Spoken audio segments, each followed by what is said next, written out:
Go, go! Hands up! 1, 2, 3. Welcome to Training Camp Live, presented by Atlantic Health System.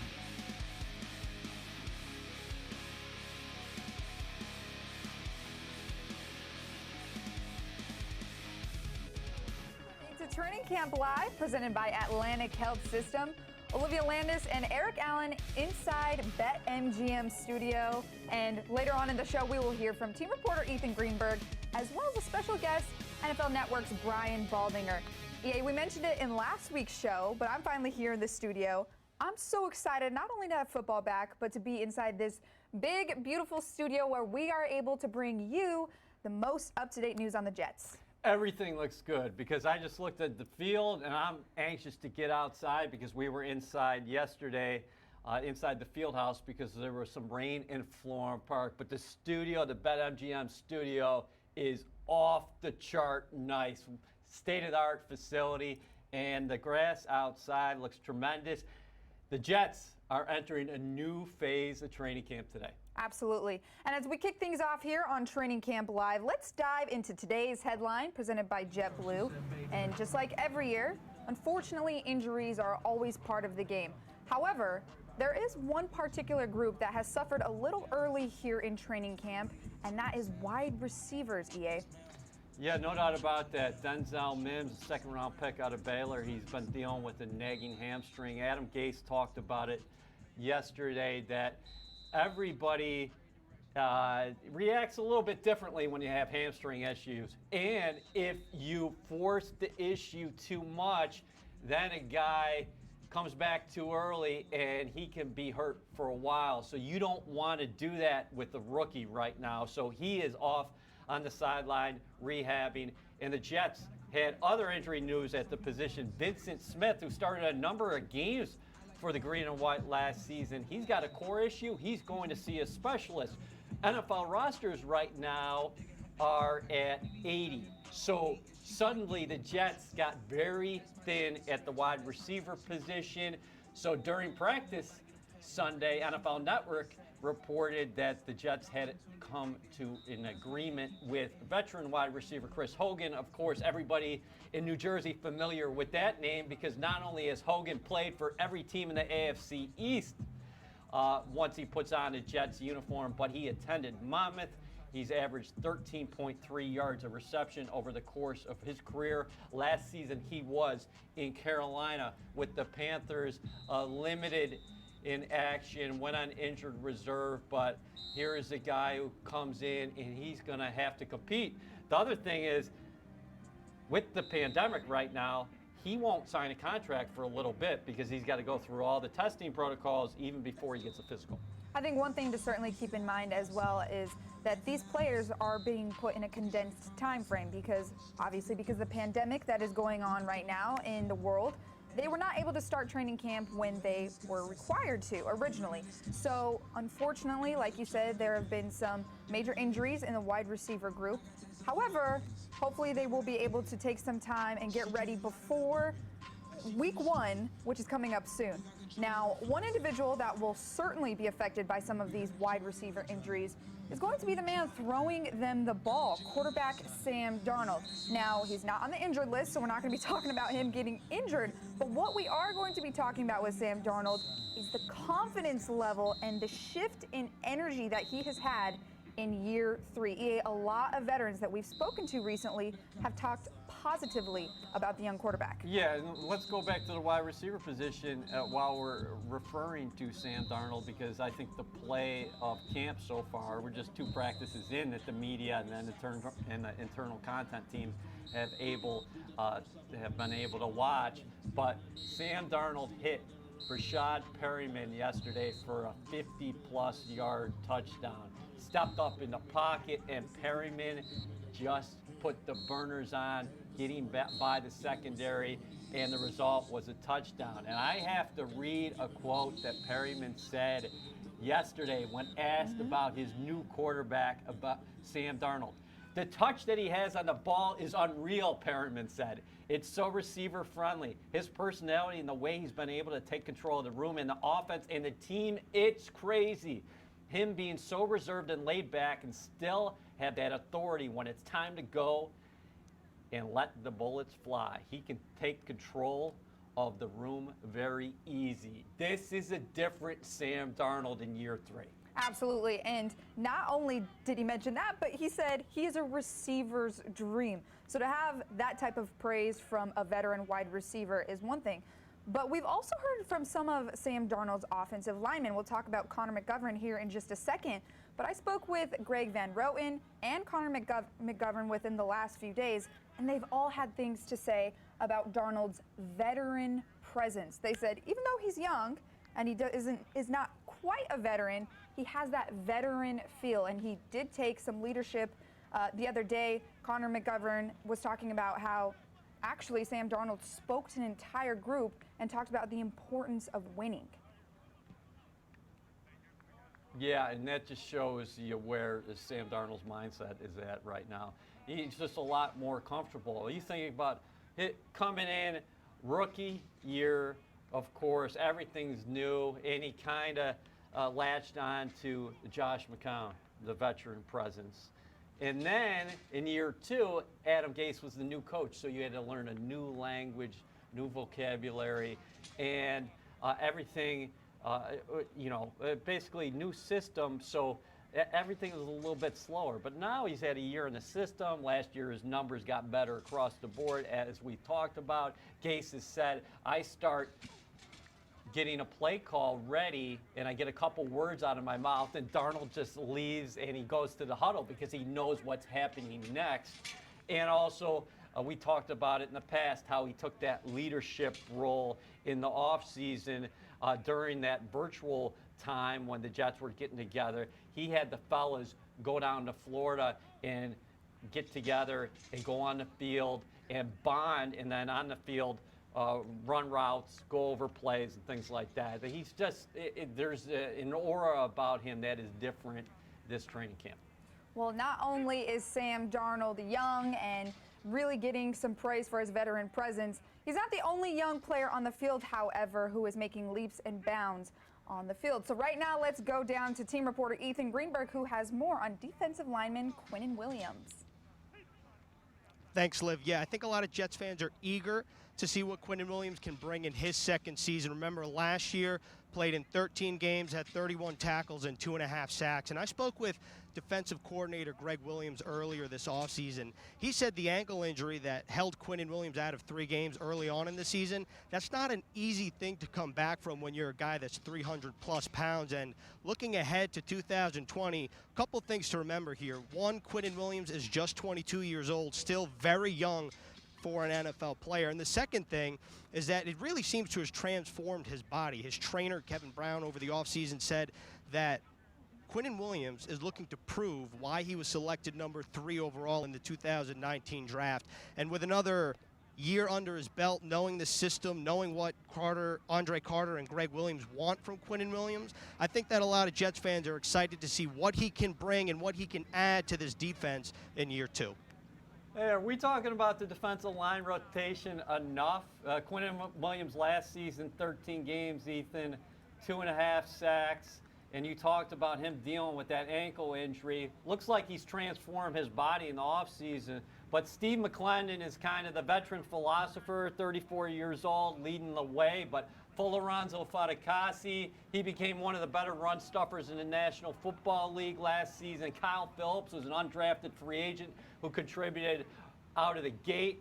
Jordan Willis is here, Henry Anderson, Nathan Shepard. What can you say about the depth of this unit? Well, I think that the depth of this unit, excuse me as a truck rolls by if you hear a little noise, I think the depth of the defensive line is probably one of the stronger, if not the strongest units of this Jets team.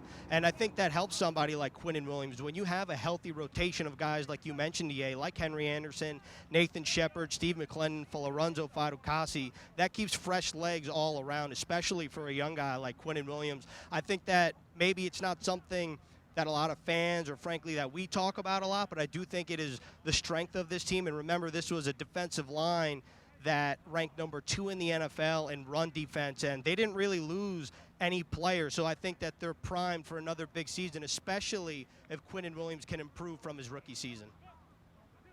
What do you think now?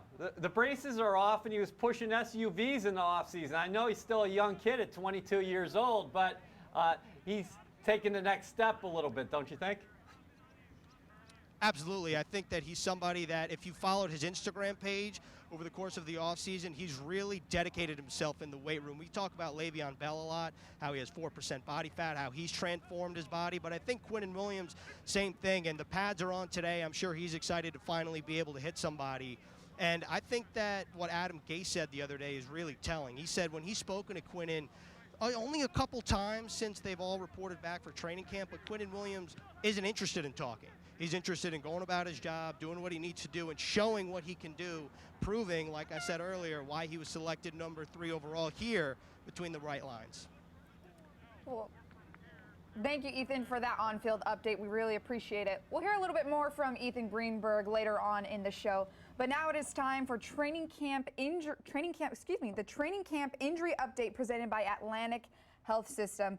EA, we already talked a little bit about the wide receivers, but they're not the only group that is on this list. Yeah, the receivers are grabbing the headlines, and rightfully so. You got some shifting going on there, and Chris Hogan, as we talked about before, expected to be added to the mix here in a couple of days. But at the cornerback position, Pierre Desir, the veteran who came over in the offseason, signed as a free agent, former Indianapolis Colt, he's dealing with a nagging hamstring, and we'll have to see what happens with Brian Poole because he had some dehydration issues, so that's not a long-term thing. Poole, of course, playing that all-important nickel position for Greg Williams and this defense. At yesterday's practice, we saw Bless Austin, who started a number of games for the Jets last season as a rookie on the outside, and Arthur Millette on the outside.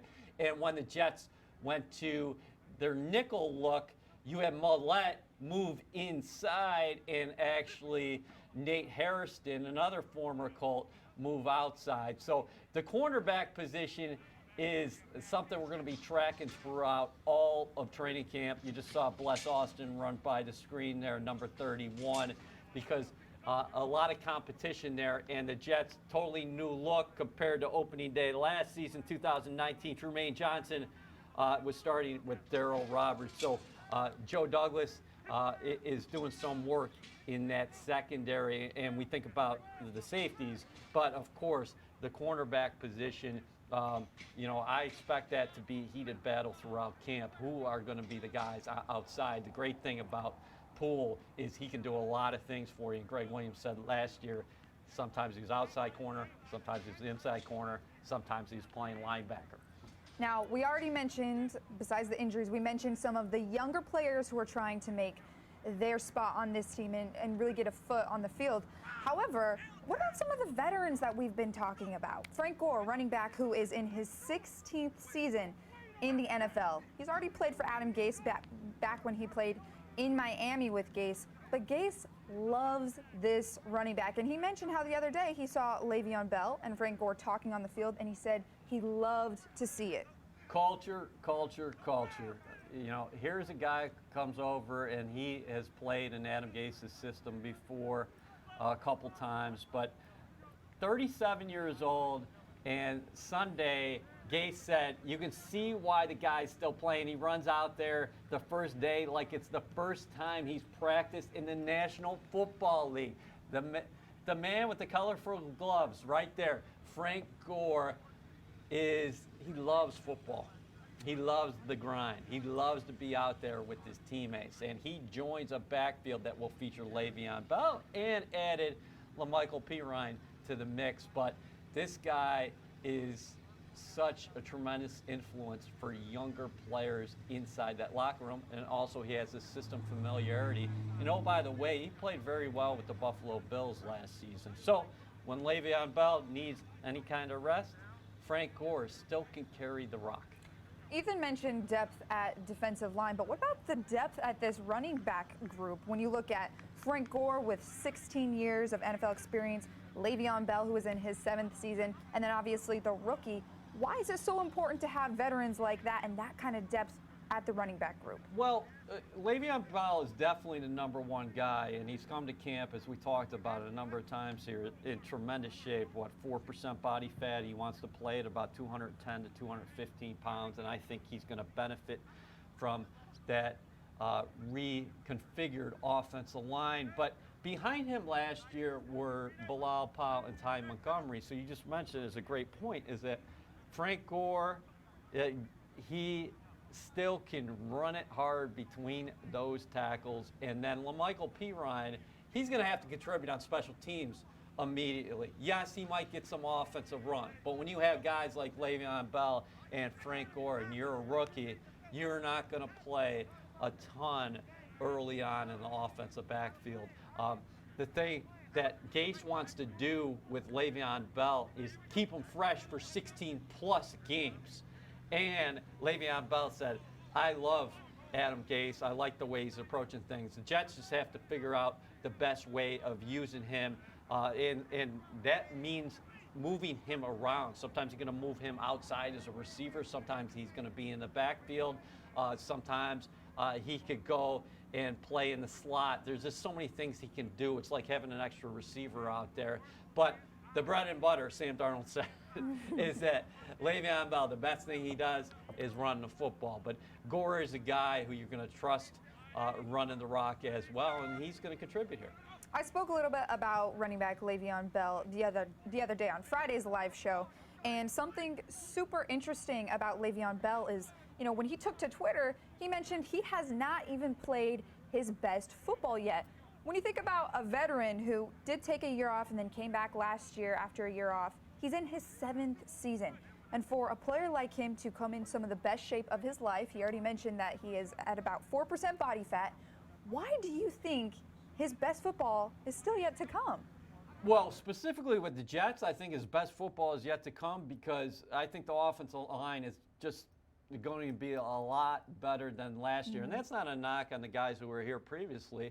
It's more so saying that, hey, they dealt with a lot of injuries up front. I think the depth and the versatility is a lot better this year. And yes, Le'Veon Bell is in great shape, but I think the offensive line is in much better shape as well. All right, now we are going to hear down on the field from NFL Network's Brian Baldinger, who's standing by. Brian, thank you so much for joining us today on Training Camp Live, presented by Atlantic Health System. How are you doing, Baldy? I'm good, Olivia. It's good to be with you. It's just, it's taken a long time to get here.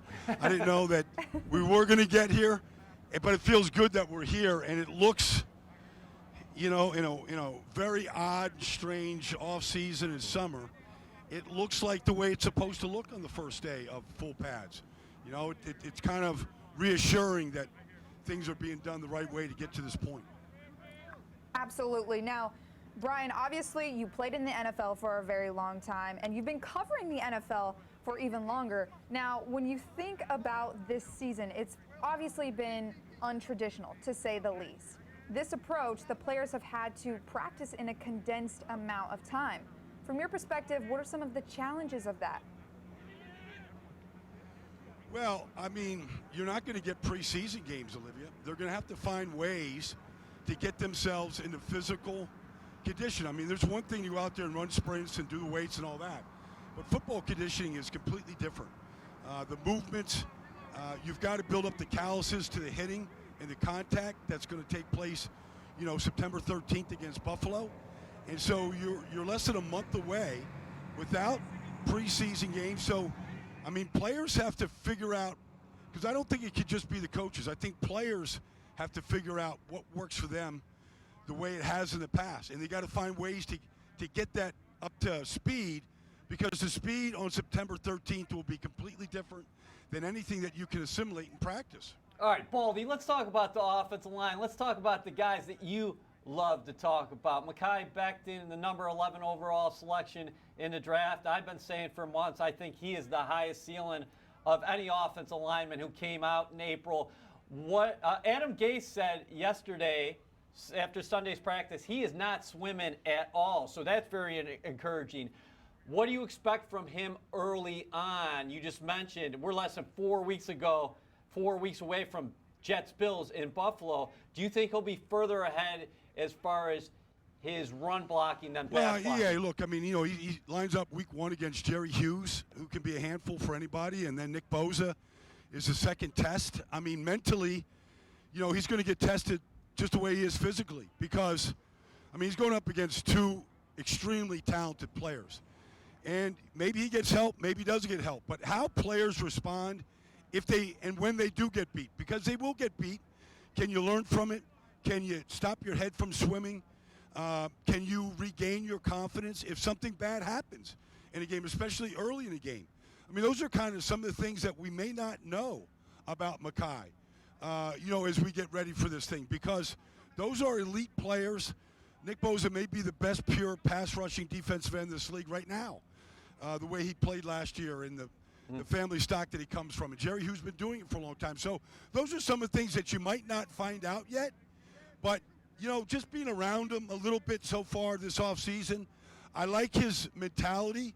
He wants to be great, and so I'm sure that he's going to start building a book on some of these guys and some of the things he does well and some of the things he needs to work on and get better at, because you can't get everything done here in the next, 4 weeks getting ready for Buffalo. Baldy, do you like what Joe Douglas has done overall with this offensive line? McGovern and Van Roten on the inside, 2 smart guys who probably aren't going to overpower a ton of players, but they know angles. And then on the outside, you have Fant, who's very athletic. You bring in Becton, and Alex Lewis returns, and he's a tough son of a gun. Yeah, I mean, that's, we'll see how the competition plays out. It could very easily be the starting 5 right there. You need depth in this business, so you can't exclude Chuma or anybody else at this point, but it's just how you play together. I mean, it is not, some of the best offensive lines aren't full of number 1 draft picks. I mean, if you just look at, the way that Kansas City, won a Super Bowl last year, they don't have number 1 draft. They got Eric Fisher was the number 1 pick in the draft, but other than that, I mean, Stefan Wisniewski's been bouncing around this league. He's an experienced guy. Not undersized, but smart, like you explained, about McGovern, about Van Roten. It's not necessarily about the biggest. It's about the most effective, and really how you play together and how you work together is as important as any of the talent that the individual players have. Brian Baldinger with NFL Network, thank you so much for joining the show. We appreciate it. Hopefully we'll see you soon, but go out there and enjoy the day. It's a very nice day outside. All right, it is. Get out here yourself, Olivia. I'll see you. We'll be Take looking care, for guys. you, buddy. Thanks, Brian.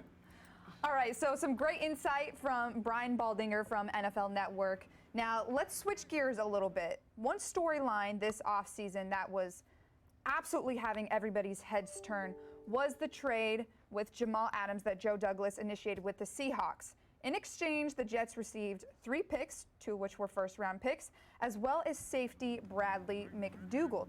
So how is this safety group now going to change, and how is Greg Williams really going to finesse this with Jamal Adams not in the picture anymore? Well, what's not going to change is the guy in the picture, Yes. and that is Marcus May. He's a talented ball player. He's the quarterback of the secondary.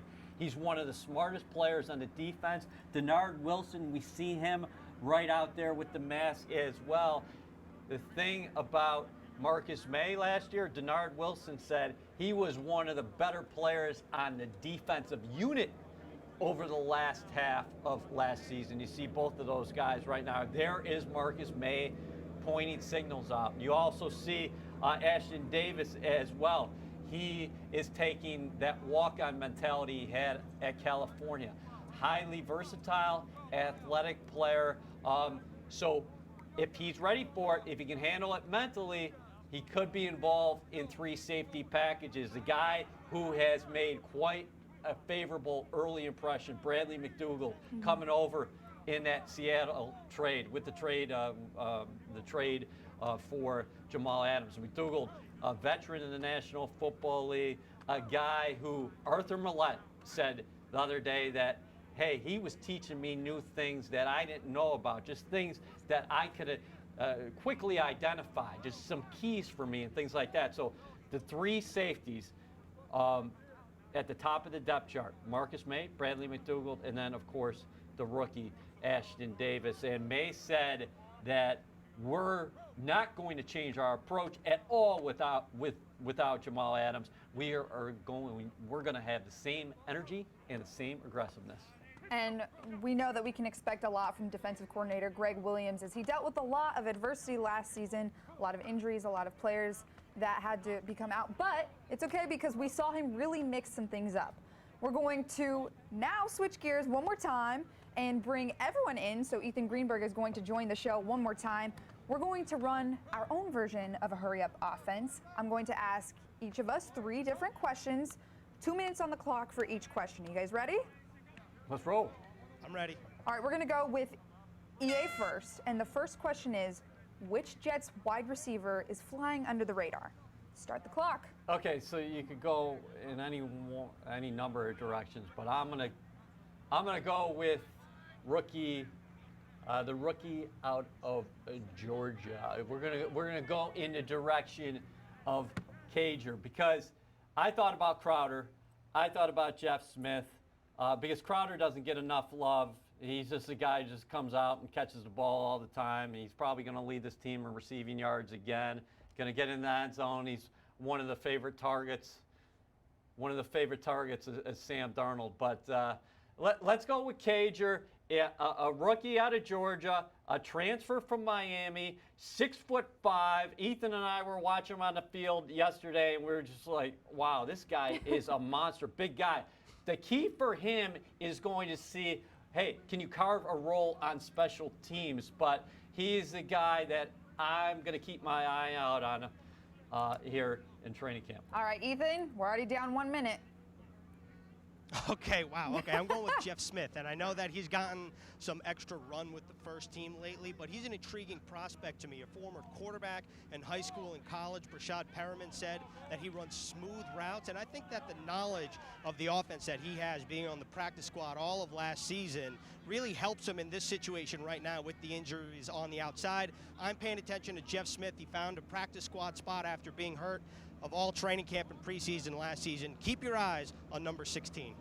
All right, I've got 20 seconds to answer this one. I'm going to go with wide receiver Jamison Crowder. EA already kind of mentioned him. However, I do think that he is right in the sense that he does not get enough credit. So we're going to go with Jamison Crowder. He led the team in receiving yards and touchdowns last year. So I'm going to say that he deserves a little bit more credit. He's one of the veterans inside that wide receiver group. All right, so we've got those 3. On to question number 2. And now, Ethan, we're actually going to go with you first this time, and then I'm going to answer second. Okay. Which training camp battle intrigues you the most? Let's go opposite of Jordan Jenkins. Jenkins led the team with 8 sacks last season. Jamal Adams, 6.5 sacks, number 2. Where's that production going to come from? I'm looking at guys like Terrell Basham. EA mentioned Kyle Phillips earlier. Rookie Jabari Zuniga, Bryce Huff, who we talked about last show. Those are the handful of guys that I'm looking at. Maybe one of those guys can pop here early on in training camp and make an impact for this Jets team and try to get after the quarterback here in 2020. All right, that was a good answer. I like that one. I'm going to go with cornerbacks. We already talked about some of the defensive backs. We talked about the safeties. But cornerback battle in 2020 training camp, I think, is going to be very interesting. It's a position that Joe Douglas added a lot of pieces this offseason. And we've got some rookies, Bryce Hall. We've got some interesting talent and some returnees in Brian Poole. So I think that is going to really be a position I'm going to look for in training camp. I think it's going to be a really big battle. I don't know who's going to start. All right, so I talked about Lawrence Cager before, so my answer is going to be the wide receiver 2 position.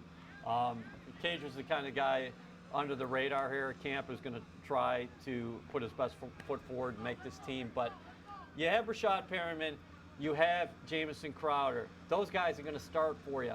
What's going to happen at the other outside position? Denzel Mims, we talked about dealing with the hamstring. Vincent Smith, senior core specialist. You're bringing in Chris Hogan. There's a lot of opportunity right now for guys to get valuable reps. And for me, that's one of the spots that I'm looking at and saying, okay, who's going to step up with these reps in camp with no preseason games and earn that spot outside the numbers across the way from Perriman?